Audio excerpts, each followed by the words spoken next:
ஹீனா மத்சூரி அல்லது பெண்கள் தினம் பொம்மைகள் என்று அழைக்கப்படும் மர்மமான ஜப்பானிய பொம்மைகள் 17ஆம் நூற்றாண்டை சேர்ந்த நீண்ட வரலாற்றை கொண்டுள்ளன.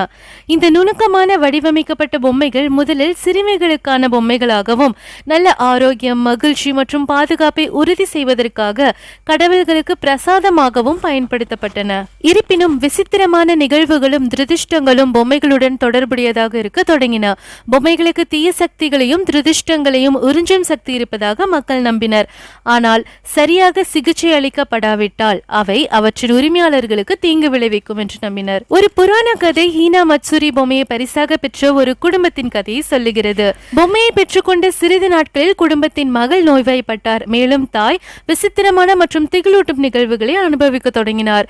குடும்பத்திற்கு துரதிர்ஷ்டத்தை ஏற்படுத்தும் நோக்கில் ஒரு சாபத்துடன் பொம்மை தயாரிக்கப்பட்டிருப்பதை அவள் கண்டுபிடித்தாள். மற்றொரு கதை தனது பாட்டியிடமிருந்து ஹீனா மத்சூரி பொம்மையை மரபுரிமையாக பெற்ற ஒரு பெண்ணை பற்றி சொல்லுகிறது. விவரிக்கப்படாத சத்தங்கள் மற்றும் இயக்கங்கள் போன்ற விசித்திரமான நிகழ்வுகளை அவர் அனுபவிக்க தொடங்கினார். இறுதியில் அவரது வணிகம் தோல்வியடைந்தது. மேலும் அவர் நோய்வாய்ப்பட்டார். பொம்மை சபிக்கப்பட்டதாக அவர் நம்பினார். மேலும் பொம்மையை அதன் எதிர்மறை ஆற்றலில் இருந்து சுத்தம் செய்ய ஒரு ஷின்டோ பாதிரியாரை உதவியை நாடினார். இன்றும் ஹீனா மத்சூரி பொம்மைகள் ஜப்பானில் பெண்கள் தினத்தன்று கொண்டாடப்படுகின்றன. ஆனால் எச்சரிக்கையுடன்.